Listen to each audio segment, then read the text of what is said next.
Walmart Plus members save on meeting up with friends. Save on having them over for dinner with free delivery with no hidden fees or markups. That's groceries, plus napkins, plus that vegetable chopper to make things a bit easier. Plus, members save on gas to go meet them in their neck of the woods. Plus, when you're ready for the ultimate sign of friendship, start a show together with your included Paramount Plus subscription. Walmart Plus members save on this plus so much more. Start a 30-day free trial at walmartplus.com. Paramount Plus Essential Plan only. Separate registration required. See Walmart Plus terms and conditions. My dad works in B2B marketing. He came by my school for career day and said he was a big ROAS man. Then he told everyone how much he loved calculating his return on ad spend. My friends still laugh at me to this day.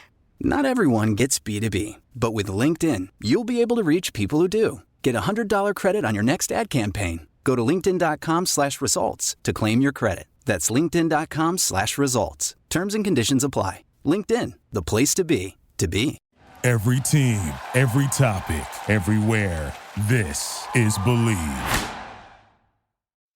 Last year, they went and took it. He struck him out looking. This year, the Texas Rangers win the World Series. They're here to run it back. It's over. This is Believe in Texas Rangers, hosted by Mitch Ferreldis. Welcome into another episode of Believe in Texas Rangers. Admittedly overdue this episode. It's been a crazy past couple of weeks for me personally, so I apologize for not churning these out at a higher rate because a lot has been going on with the Rangers, especially since the All-Star break ended. But we're here now. We're taping this on Thursday morning, August 22nd, ahead of the Guardians series, just after the Pirates series has concluded. There's a lot of thoughts that I've had about the current state of this team that we're going to get into here.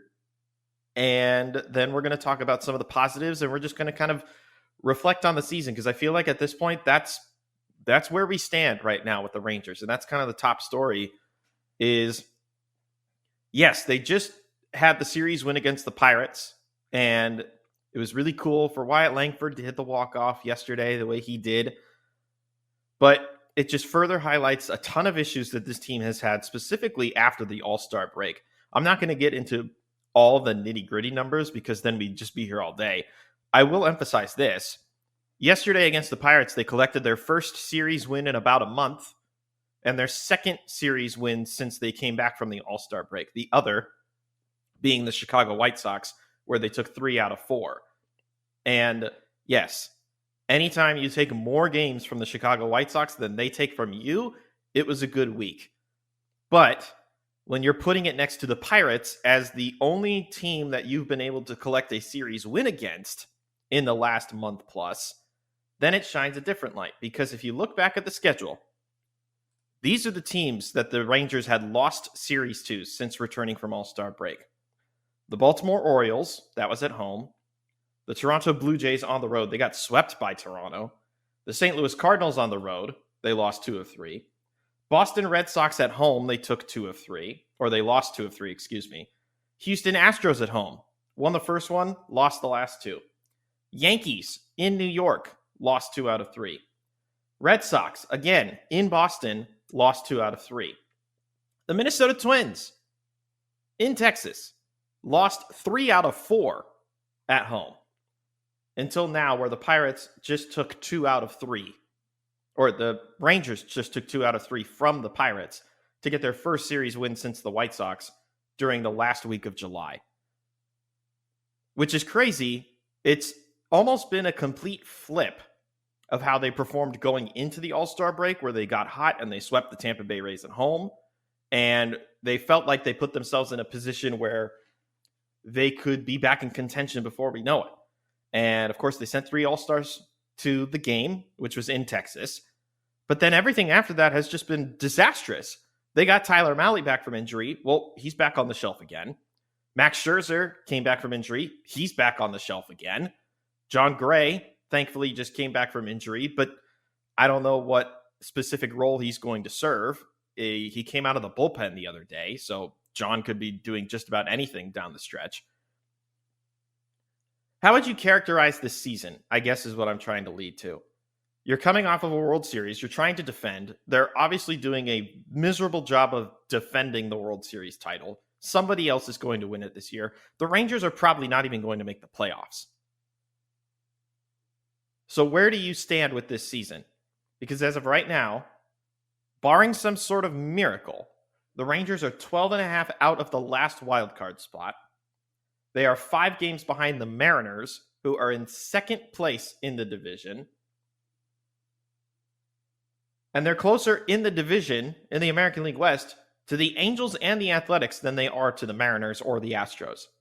5 games, or 4.5 games, ahead of the Angels and A's, and 5 games back of the Mariners and more behind the Astros.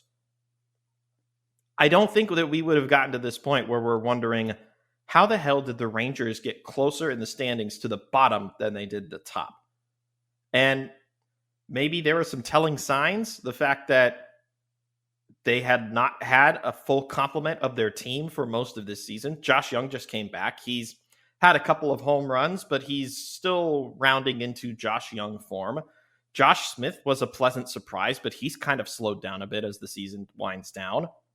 Adolis Garcia has not had the best season. He's heated up a little bit lately, but it's not been a full, complete season for Adolis.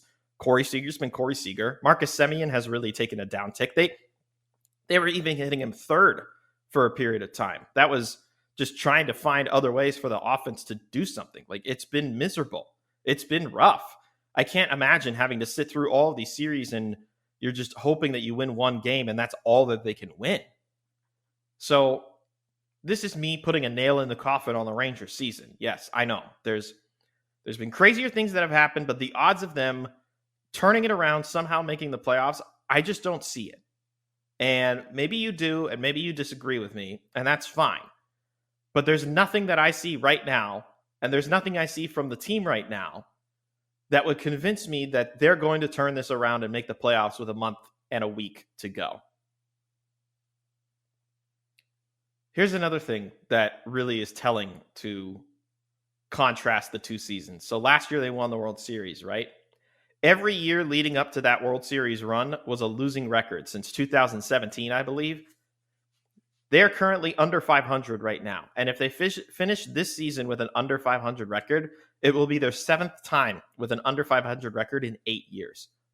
So winning season in 2016, winning season last year led to the World Series, obviously. And every other season around that has been a losing season. That's rough. And that's the blunt way of me saying it. But I think, and Bochy had talked about it post-game, it's been humbling. Chris Young had talked about how disappointing of a season it has been. Like, these guys aren't blind to everything that has happened this year. It's not been good. I'm not going to go as far as to say, oh, well, they can't keep up the consistency next year. Anything can happen. They, as we know, they were very careful with their money this offseason, something we'll get into in a bit. And they kind of bought and sold at the deadline, but the buys weren't really that impactful. And the sell, now it's looking like, man, they really could have used Michael Lorenzen right now to kind of stop the bleeding in the rotation. Cody Bradford came back, and he's continued to look great, which is nice. And they have future prospects that they could look to in the years to come, one that we'll talk about at the end of this episode. But it's been a season from hell, I guess would be the best way to put it. We obviously didn't expect them to be this bad. We didn't anticipate this many injuries occurring for them this season. And at the end of the day, they're still the defending champions. So the expectation for them to perform well was expected, and they kept a good majority of their core together. And it's not like the guys that they would have brought back from the title run, so like Aroldis Chapman and Jordan Montgomery, who knows how they would have contributed for them. Jordan Montgomery has not been great for the Diamondbacks this year. Aroldis Chapman has been up and down for the Pirates. There's no guarantees. And I think that needs to be the biggest lesson here, is that they win the World Series, but there's no guarantees that they can do it again. And if we're to compare the offseason to how the team they just beat went, the Arizona Diamondbacks went heavy spending this offseason. They didn't win the World Series. They needed to figure out ways to bolster their team. And you look at them now, they're one of the top wildcard teams and even pushing at a chance for the National League West. The Rangers, having won for lack of a better expression, kind of got fat and happy and just let the offseason go, given all of the circumstances that were presented in terms of how they were going to upgrade this offseason. They figured that the majority of the pieces that they had were already in place and they hadn't needed to do much else. Well, maybe they did need to do a bit more. Or maybe they shouldn't have relied on building a team around injury-prone starting pitching. Not to sound like a dick. So, I mentioned the offseason a couple of times in that little monologue, rant, whatever. I mean, this whole podcast is a monologue. I'm by myself. A few weeks ago, August 13th, Ken Rosenthal published an article for The Athletic, and nothing has happened to my knowledge yet with the Rangers in terms of this particular strategy, but we're approaching a point where we're getting close to the end of this month of August, and typically towards the end of the month of August, you will see players put in a position where they can become eligible for different suitors. And the reason being is that players are not eligible for the postseason roster if they're not on their team before the end of August. So what am I teasing? Walmart Plus members save on meeting up with friends. Save on having them over for dinner with free delivery with no hidden fees or markups. That's groceries plus napkins plus that vegetable chopper to make things a bit easier. Plus, members save on gas to go meet them in their neck of the woods. Plus, when you're ready for the ultimate sign of friendship, start a show together with your included Paramount Plus subscription. Walmart Plus members save on this plus so much more. Start a 30-day free trial at walmartplus.com. Paramount Plus Essential Plan only. Separate registration required. See Walmart Plus terms and conditions. Would the Rangers consider cutting costs by waiving some of their expiring contract veterans before the end of this month? And Rosenthal, he does play both sides of this. He does play the devil's advocate. He says that the mere thought might seem preposterous for a franchise coming off the World Series title, but does also mention, as we've also mentioned, that the Rangers exercised financial caution this offseason because of the uncertainty with the local TV revenues. And we've touched on the Bally Sports fiasco all season. If they have salaries they want to cut, Rosenthal looks at particularly the pitchers.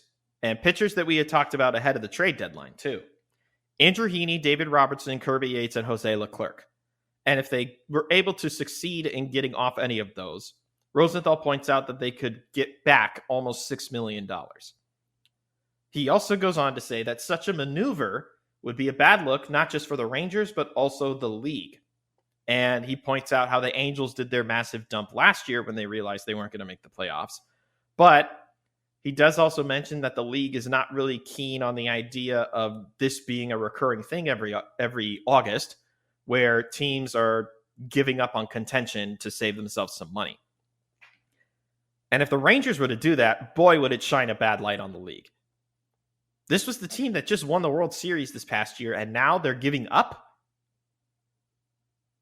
A weird turnaround, a weird 360 from a year ago, it would be if the Rangers did this. In my opinion, however, this would almost be beneficial for not just the Rangers, but for other teams that are trying to push for a title. Kirby Yates has been stellar this year. David Robertson has been another great sneaky pickup by Chris Young. Jose Leclerc, we know his history. He was valuable for the Rangers in the postseason, but he was also invaluable for the Rangers in the postseason. It was best of both worlds when it came to Jose. Andrew Heaney, he's been here or there. He's had some bad starts. He's had some great starts. He served in some clutch spots out of the bullpen, especially in the postseason last year. Teams will get value out of a left-handed starter or reliever, however they want to peg him. I just don't know if the owner of the Rangers wants this to be the look. And I don't know if he wants this to be the norm. And I think that the fan base is going to get really pissed off if they go about this quote-unquote cost-cutting measure just for the sake of saving a few extra million because of the TV deal uncertainty. There are some teams that have already made that sacrifice and have switched to having Major League Baseball produce their games. And you pay a flat fee if you just want to watch your team. You pay a little bit extra if you want to watch the entire league. And you don't get blacked out for your team. That's also rather nice. I just don't know what their plans are as far as television market and revenue and stuff like that. They obviously had the this year contract with Bally, but this offseason they're going to have to renegotiate and explore again. And the company that owns Bally's is technically in bankruptcy. So I don't know how much longer it makes sense to keep with this strategy or this company. Generally speaking, it makes sense from the 29 other baseball teams looking at them standpoint for the Rangers to make these kinds of moves. But if the Rangers want to keep up the image of, hey, we're at least trying, we're competing, we're not going to do any of those silly shenanigans that our neighbors to the southwest were doing last year, then they're going to hold on to all these players. Unless they have a brighter plan, which is to say, move in some of the youth and just let them get a run in this final month of the season. That I would endorse, is more opportunities for Jack Leiter to stretch out his legs, because he's had a rough start to his major league career. A lot of runs allowed. But he's not going to get better if he stays in AAA. I hate to break it to you. The only way a Major League Baseball player gets better is if they pitch against Major League Baseball players. Or hit against Major League Baseball players. So Jack Leiter sitting in AAA and continuing to look as good as he does nothing for me at this point. Because I've seen how rough it has been in the major leagues. And the only way he's going to get better at the major league level is if he plays against major leaguers. That's my opinion. The same can be said about Kumar Rocker, who we'll get into in a sec, but he's been recovering from injury for most of this year, so I'm not going to rush Rocker by any means. The chances of him making the roster next year, who knows? But I think it's a prime opportunity. If you're going to move on from some of these veterans, make the runway open for some of the young guys and give Jack Leiter some more opportunities in the rotation. You know, Max Scherzer said he doesn't want his no trade clause waived. Well, maybe he would prefer to be on another team that can push for a title.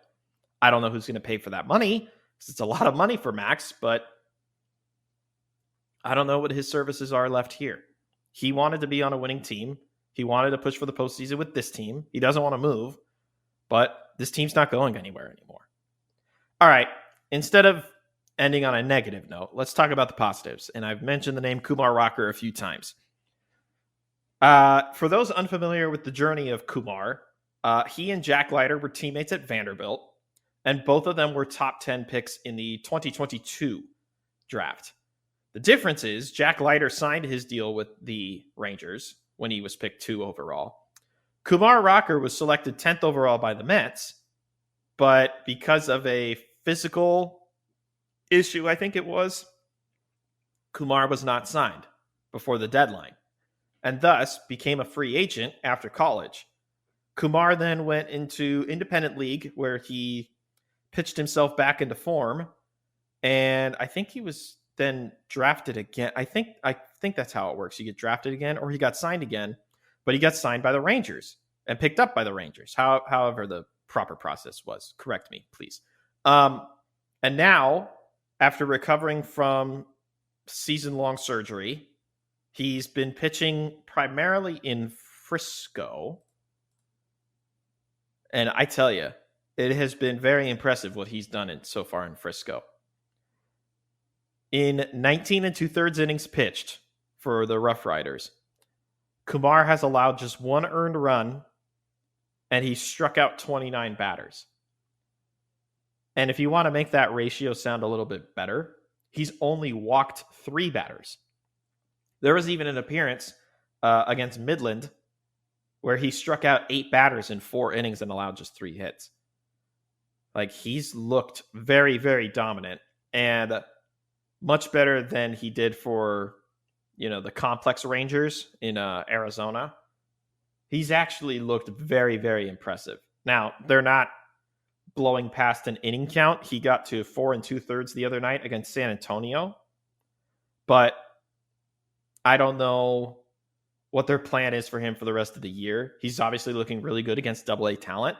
I would like to see him against AAA talent, just a little bit of a step up, higher altitudes and environments and stuff like that. But this is very promising in terms of if you're looking for someone for next year, and let's say they don't want to spend the money on Roki Sasaki, who I'm sure is going to get posted from Japan this offseason. Kumar Rocker looks like he could be on the rise very, very quickly. Could be on this roster by next year. Some of the true insiders are speculating, like the Evan Grants and the Jeff Wilsons, like the true diehards of the Rangers coverage. Shout out to them, by the way. I think this is only promising, and this is only a positive, given that he's pitched this well and has, karma cap, not gotten hurt again. It's not like he's had a bad injury history, but it is pretty telling when a team that drafts you 10th overall decides they don't want to sign you because of troubling medicals, so to speak. But I'm very curious to see where this takes him, and I'm hoping it leads to positive things for the Rangers, and specifically for Kumar, because it's been a long and tried journey for Kumar to get to this point in his baseball career.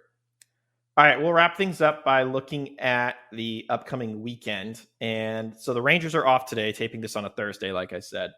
Tomorrow, they will be in Cleveland to take on the Guardians for 3 games. Second matchup this season they've had with the Guard.